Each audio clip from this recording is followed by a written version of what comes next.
नमस्कार दोस्तों, स्वागत है आप सबका आपके अपने यूट्यूब चैनल नंबर पर जी के जिसमें जैसा कि फ्रेंड्स आज आपका 14 सितंबर को आपका एसएससी टेस्ट का एग्जाम था, जो कि आप आज लास्ट ही दिन है। तो फर्स्ट का जो एग्जाम है आपका समाप्त हो गया है। तो आज के इस वीडियो में लोग देखेंगे कि आपके जी के के पोर्शन से क्या क्या प्रश्न पूछे गए थे, साथ में इंग्लिश के भी प्रश्न को देखेंगे। तो आप लोग मिला लीजिएगा और जिनका आगे एग्जाम है वो एक्स्ट्रा फैक्ट के साथ सुनते चलिएगा, क्योंकि एक्स्ट्रा फैक्ट जो कि आपके एग्जाम में हूबहू देखने को मिलते हैं, चाहे कोई भी एग्जाम आपका एसएससी के द्वारा कराया जाता हो, चाहे एसएससी दिल्ली पुलिस हो या आपका सीजीएल हो या सीएचएसएल हो या सीपीओ हो। ठीक है, तो देखिए इसका पीडीएफ टेलीग्राम पे मिल जाएगा, तो आप लोग जाकर वहाँ से ज्वाइन हो जाइएगा। तो आज का जो पहला जो प्रश्न आपसे पूछा गया था कि जाकिर हुसैन जो है उनका जो संबंध है आपका किस वाद्य यंत्र से है। ठीक है, तो जाकिर हुसैन जी की बात करेंगे फ्रेंड्स, इनका जो संबंध है आपको बता दें तबला से है। ठीक है, ये आपके तबला वादक हैं उस्ताद अल्लाह रखा को आप लोग जानते होंगे, उनके पुत्र हैं उस्ताद जाकिर हुसैन। ठीक है, आज भारत की सबसे प्रसिद्ध शास्त्रीय तबला वादक हैं। उन्हें वर्ष 1988 में आपका पद्मश्री दिया गया था, 2002 में आपका पद्म भूषण भी दिया गया था अवार्ड। ठीक है, इसके अलावा मे भी शायद इनका 2023 में इन्हें पद्म विभूषण का अवार्ड दिया गया है जाकिर हुसैन जी को, इसको भी आप लोग याद कर लीजिएगा। ठीक है, इसके अलावा जो नेक्स्ट प्रश्न आपसे जो पूछा गया है फ्रेंड्स, वो पूछा गया था कि सतरिया जो नृत्य है आपका किस राज्य का लोक नृत्य या किस राज्य का शास्त्रीय नृत्य है। ठीक है, तो शास्त्रीय नृत्य की बात करेंगे तो ये फ्रेंड्स आपका असम का शास्त्रीय नृत्य, तो असम इसका राइट आंसर हो जाएगा। ठीक है, सतरिया नृत्य असम का शास्त्रीय नृत्य जो सतरिया संस्कृति का प्रतिनिधित्व करता है, जो असम के धार्मिक और सांस्कृतिक ताने बाने का ही आधार है। ठीक है, इसके अलावा यह एक नृत्य नाटक प्रदर्शन कला है जिसकी उत्पत्ति असम के कृष्ण केंद्रित वैष्णववाद मठ से हुआ था, जो इसका श्रेय 15वीं शताब्दी के भक्ति आंदोलन के विद्वान संत महापुरुष श्रीमंत शंकर देव को जाता है। तो श्रीमंत शंकर देव आप इसको याद रख लीजिएगा, क्योंकि आपसे बार बार पूछा जाता है कि सतरिया नृत्य के संस्थापक कौन है, तो श्रीमंत शंकर देव ही आपके ऑप्शन में बार बार देखने को मिलेगा। इसके अलावा एक नाम आप याद रख लीजिएगा सुनील कोठारी जी का, जो कि हाल ही में आपका प्रश्न भी बना है। सुनील कोठारी जी को हाल ही में सतरिया नृत्य को लोकप्रिय बनाने के लिए असम सरकार के द्वारा माधव देव पुरस्कार से भी सम्मानित किया जा चुका है, तो इसको भी आप लोग याद कर लीजिएगा। इसके अलावा सतरिया नृत्य को संगीत नाटक अकेडमी के द्वारा वर्ष 2000 में शास्त्रीय नृत्य का जो दर्जा प्राप्त हुआ था। संगीत नाटक अकेडमी के द्वारा आपको बता दें कि भारत में 8 नृत्य को शास्त्रीय नृत्य का दर्जा प्राप्त है। इसके अलावा भारत के जो संस्कृति मंत्रालय है उसके द्वारा आपके 9 नृत्य को शास्त्रीय नृत्य का दर्जा प्राप्त है। 9 नृत्य में आपका जो 9वां नृत्य है वो दोस्तों आपका छऊ है। ठीक है, इसके अलावा वीडियो में आगे बढ़े इससे पहले आपको बता दें फ्रेंड्स कि अब एसएससी का एमटीएस का एग्जाम आपका समाप्त हो गया है, तो इसका पीडीएफ लेना चाहते हैं तो इसका पीडीएफ आपको मात्र 20 में मिल जाएगा। लेकिन आप एसएससी 2023 में जितने भी एग्जाम हुए हैं उसका पीडीएफ लेना चाहते हैं, चाहे एसएससी सीजीएल का हो, चाहे एमटीएस 2022 का हो, सीएचएसएल 2022 हो या सीएचएल 2023 हो या एमटीएस 2023 हो। ठीक है, उन सभी का पीडीएफ आपको एक बार एक कमांड रूप में मिल जाएगा मात्र 69 रुपये में। ठीक है, आप इसे प्राप्त करने के लिए 2 व्हाट्सएप नंबर दिए गए हैं, दोनों व्हाट्सएप नंबर में से किसी पर संपर्क कर लीजिएगा, तो आपको और भी बेहतर जानकारी वहाँ पर मिल जाएगी। आपको याद है कि सभी प्रश्नों के साथ आपको इंपॉर्टेंट एक्स्ट्रा फैक्ट्स चाहिए जो कि आपके एग्जाम में ही आए हुए रहते हैं। ठीक है, ये आपके आगामी जो भी एसएससी के एग्जाम होंगे उन सब के लिए इंपॉर्टेंट है, जीके जीएस और करंट अफेयर्स के प्रश्न आपके इसमें शामिल होंगे। ठीक है, तो व्हाट्सएप पर संपर्क कर लीजिएगा, आपको पीडीएफ जो कि मिल जाएगा। एसएससी एमटीएस की बात करें तो इस पीडीएफ को आपके आंसर की के बाद भी अपडेट किया जाएगा। ठीक है, तो वो भी आपको मिल जाएगा। ठीक है, नेक्स्ट क्वेश्चन पूछा गया था कि अमर जीवनी है जो किसकी रचना है। ठीक है, अमर जीवनी आया होगा या अमर जीवन आया होगा, तो ये दोस्तों आपको बता दें अमर जीवनी जो राम सुंदरी देवी की आत्मकथा है, तो राम सुंदरी देवी इसका आपका राइट आंसर हो जाएगा। ठीक है, ये आपका 1876 में आपका प्रकाशित हुआ था। इसके अलावा साथ ये किसी भारतीय महिला के द्वारा लिखी गई आपकी पहली आत्मकथा है। इसके अलावा ये बंगाली में दोस्तों आपका क्या हुआ है, प्रकाशित हुआ था। इसके अलावा अमर जीवन का अनुवाद अनाक्षी चटर्जी ने किया था, इस बात को भी याद रख लीजिएगा। ठीक है, इसके अलावा देखिए नेक्स्ट क्वेश्चन जो पूछा गया फ्रेंड्स, वो आपसे जो पूछा गया कि जय कृष्ण कुमार को 2022 में किसका अध्यक्ष जो कि नियुक्त किया गया है। ठीक है, तो इसको बता दें भारत हेवी इलेक्ट्रिक्स लिमिटेड यानी कि VHIL का अध्यक्ष जो कि नियुक्त किया गया है। VHIL की स्थापना की बात करेंगे तो आपका 1964 में इसका स्थापना है जो कि आपका हुआ था। ठीक है, नेक्स्ट क्वेश्चन पूछा गया था कि यूपीएससी का पूरा नाम क्या है। ठीक है, तो यूपीएससी का पूरा नाम की बात करेंगे, यूपीएससी का पूरा नाम की बात करेंगे तो ये फ्रेंड्स आपका इसका पूरा नाम संघ लोक सेवा आयोग है, इंग्लिश में कहे तो यूनियन पब्लिक सर्विस कमीशन। ठीक है, इस यूपीएससी का जो आपका मुख्यालय है ये आपका नई दिल्ली में स्थित है। संविधान का जो अनुच्छेद 20 है आपका यूपीएससी के कर्तव्यों के बारे में बताता है। यूपीएससी का जो मुख्य कार्य है संघ की सेवाओं में नियुक्तियों के लिए परीक्षा आयोजित कराना है। ठीक है, नेक्स्ट क्वेश्चन पूछा गया कि विवेकानंद रॉक मेमोरियल है जो कि आपका कहाँ पर स्थित है, तो विवेकानंद रॉक मेमोरियल की बात करेंगे तो ये फ्रेंड्स आपका तमिलनाडु में स्थित है। तमिलनाडु राज्य में कन्याकुमारी आपका ऑप्शन में दिया गया था, तो राइट आंसर आपका कन्याकुमारी हो जाएगा। विवेकानंद रॉक मेमोरियल भारत में तमिलनाडु राज्य के कन्याकुमारी जिले के सबसे दक्षिण छोर पर स्थित सबसे मुख्य भूमि से 500 मीटर की दूरी पर स्थित सबसे लोकप्रिय स्मारक है। यह आपका 1970 में भारतीय भिक्षु और सुधार स्वामी विवेकानंद के सम्मान में बनाया गया था और निर्माण को पूरा करने में 6 साल लगे थे। चट्टाने लैकाद्वीप सागर और लक्षद्वीप सागर से ये आपका घिरा हुआ है। ठीक है, इसके अलावा नेक्स्ट क्वेश्चन पूछा गया आपका कि रूपांतरित चट्टान का इनमें से कौन सा उदाहरण है। तो रूपांतरित चट्टान की बात करेंगे तो ये फ्रेंड्स आपका क्वार्टजाइट, संगमरमर, सलेट, ये सभी आपके रूपांतरित चट्टान का ही उदाहरण है। रूपांतरित चट्टान यानी सेल की बात करेंगे तो पहले से मौजूद चट्टान है जो कि पुनर्निर्मित चट्टान के दौर से गुजर रही है, वो आपका रूपांतरित चट्टान कहलाती है। तृतीयक चट्टानें रूपांतरित चट्टाने का पूरा नाम है, जैसे फाइलाइट, सिस्ट, नीस, क्वार्टजाइट, मार्बल।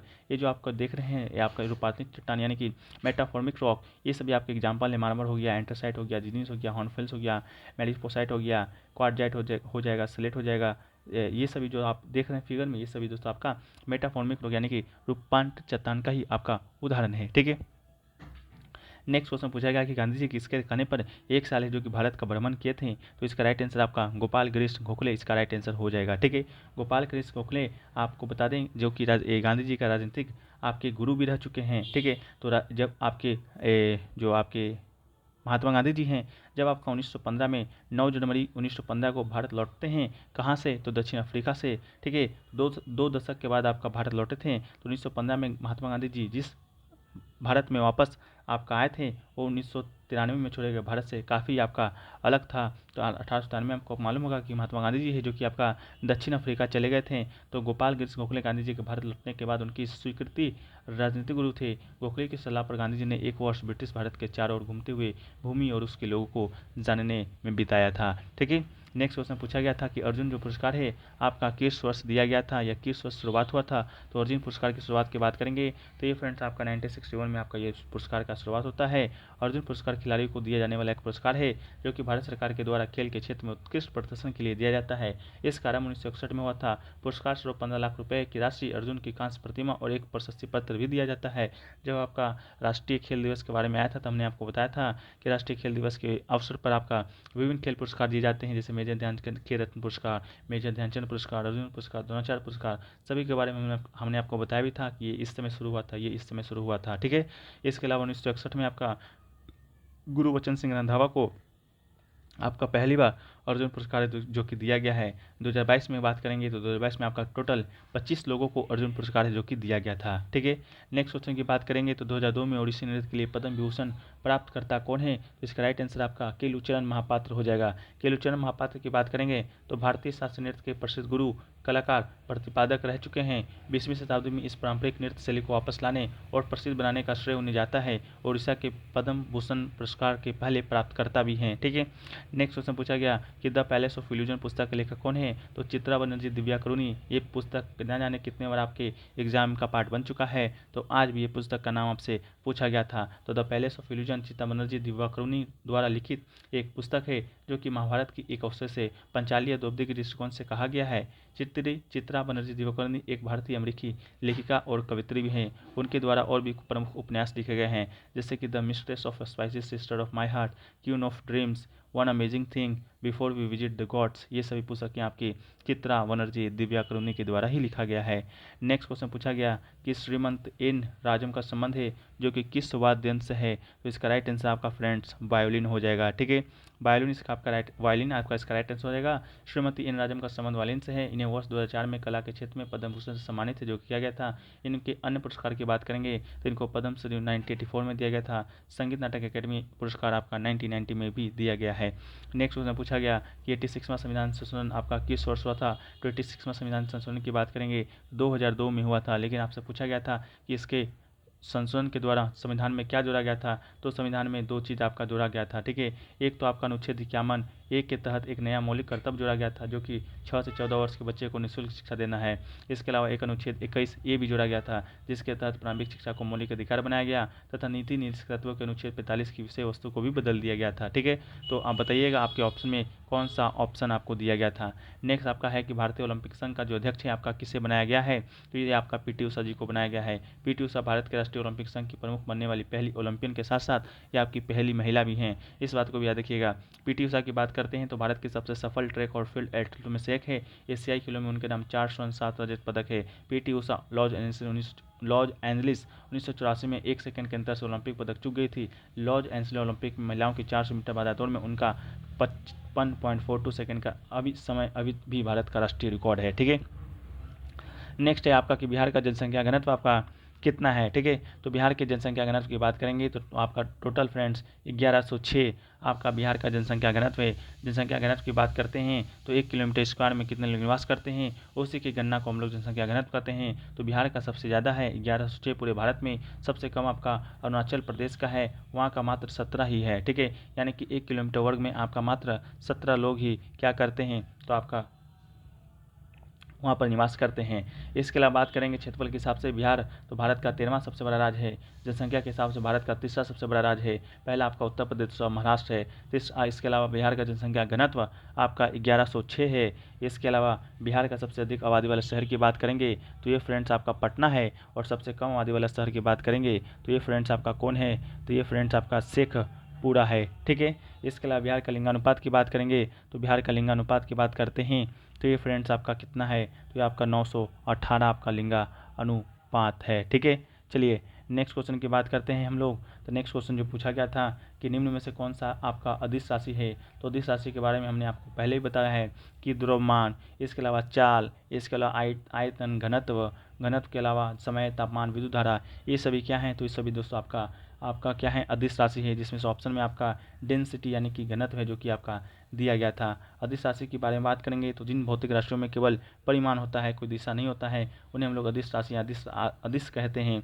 इसके अलावा एक होता है सदिश राशि जिसमें आपका परिमाण भी होगा और आपका दिशा भी होगा, ठीक है। नेक्स्ट क्वेश्चन पूछा गया कि कार्बोहाइड्रेट शरीर में किस प्रकार परिवर्तित होता है। तो हमारे द्वारा खाए जाने वाला जो खाद्य पदार्थ कार्बोहाइड्रेट में खंडित हो जाते हैं, एक प्रकार के शर्करा में परिवर्तित हो जाते हैं, जैसे कि हम लोग ग्लूकोज भी कहते हैं। तो ग्लूकोज आपके ऑप्शन में दिया गया था, तो राइट आंसर दोस्तों आपका क्या हो जाएगा, ग्लूकोज हो जाएगा। ग्लूकोज हमारी कोशिकाओं के लिए ईंधन का भी मुख्य स्रोत का काम करती है। इसके अलावा जब शरीर को ऊर्जा के लिए ग्लूकोज का उपयोग करने की आवश्यकता नहीं होती है तो ये ग्लाइकोजन के रूप में संग्रहित होता है। ग्लाइकोजन संचय के दो प्रमुख स्थल यकृत और कंकाल की पेशियां हैं। नेक्स्ट क्वेश्चन पूछा गया था एमपीआई इंडेक्स 2021 के अनुसार सबसे गरीब राज्य कौन है। तो पहली बात करते हैं MPI index multi dimensional poverty index जारी कौन करता है। तो भारत में दोस्तों आपका ये नीति आयोग जारी करता है, लेकिन ग्लोबली वाला ये आपका यूएनडीपी के द्वारा एक आपका और संस्था है जो कि ऑक्सफोर्ड करके कुछ नाम है, वो जारी करता है। लेकिन आपसे नीति आयोग के बारे में पूछा गया था, नीति आयोग के द्वारा जारी एमपीआई इंडेक्स 2021 में सबसे गरीब राज्य कौन सा था, तो ये आपका बिहार था। रिपोर्ट के अनुसार बिहार की जो 51.91% जो जनसंख्या है आपका गरीब है। वहीं पर सबसे न्यूनतम गरीबी आपका किस राज्य का है, तो दोस्तों आपका केरल का था। यहाँ की केवल 0.71% जनसंख्या ही गरीब है। इसके साथ ही बिहार की 51.88% जनसंख्या क्या है, देश में सर्वाधिक कुपोषण का भी शिकार है। वहीं सिक्किम देश का सबसे कम कुपोषित राज्य है, ठीक है। नेक्स्ट क्वेश्चन पूछा गया कि अटला टड्डी जो पर्व है आपका किस राज्य में मनाया जाता है। तो अटला टड्डी पर्व की बात करेंगे फ्रेंड्स, ये आपका आंध्र प्रदेश में मनाया जाने वाला एक प्रमुख पर्व है। तो आंध्र प्रदेश इसका राइट आंसर हो जाएगा। इसी दिन महिलाएं अपने पति की लंबी उम्र, स्वास्थ्य जीवन के लिए व्रत रखती है। इसे अश्विन पूर्णिमा की तीसरी रात को किया जाता है। उत्तर भारत में सब जिस प्रकार औरतें करवा चौथ का व्रत करती हैं, ठीक उसी प्रकार आपका आंध्र प्रदेश में महिलाएं अटला टड्डी का व्रत करती है। तो इसका राइट आंसर आपका आंध्र प्रदेश हो जाएगा। एक आपका मनी का यूज आया था कि निम्नलिखित में कौन सा आपका मनी का यूज नहीं है।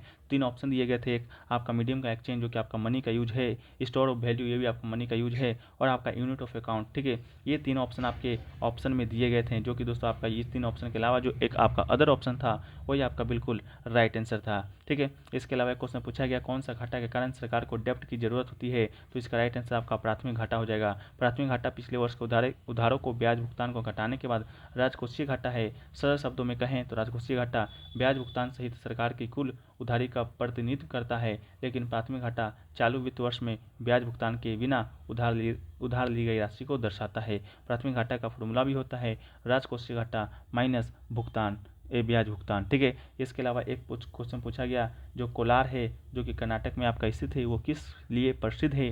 तो कोलार की बात करेंगे तो ये यहाँ पर दोस्तों आपका सोने के खदान के लिए दोस्तों आपका क्या है, उपयोग है। तो ये आपका गोल्ड माइंस है, ठीक है। तो इसका राइट आंसर आपका गोल्ड माइंस यानी कि सोने का खदान, इसका राइट आंसर हो जाएगा। इसके अलावा यहाँ पर आपका सोमेश्वर मंदिर है, कोलारम्मा मंदिर है, इसके लिए भी जो आपका कोलार है वो आपका जाना जाता है। इसके अलावा एक क्वेश्चन और पूछा गया था कि which act give British crown in India, ठीक है। तो इसका राइट आंसर आपका 1858 का गवर्नमेंट एक्ट हो जाएगा। आप लोग को मालूम होगा 1857 की क्रांति के बारे में कि जो कि बहुत ही विध्वंसकारी आपका एक क्रांतिकारी था जो कि अंग्रेजों के विरुद्ध आपका किया गया था, ठीक है। तो आपको बता दें उस क्रांति के बाद आपका जो ब्रिटिश क्राउन था वो भारत की जो शक्ति है कंपनी के हाथों से छीनकर वो अपने हाथों में आपका क्या किया था, ले ली थी। ठीक है, तो ये दोस्तों आपका 1858 का ही एक्ट आया था, उसके कारण ही ये संभव हो पाया था। ठीक है, तो ये सभी दोस्तों क्वेश्चन है जो कि आपके आज के फर्स्ट में पूछे गए थे, जो कि 100% रियल क्वेश्चन है। ठीक है, 100% रियल क्वेश्चन है। तो आशा करते हैं आपको ये वीडियो है जो कि पसंद आया होगा। अगर आपको वीडियो पसंद आया है फ्रेंड्स, वीडियो को लाइक जरूर कर दीजिएगा, चैनल पे नए होंगे चैनल को सब्सक्राइब भी कर दीजिएगा। ठीक है, मिलते हैं हम लोग नेक्स्ट वीडियो में फ्रेंड्स, जब तक के लिए जय हिंद, जय भारत, वंदे मातरम।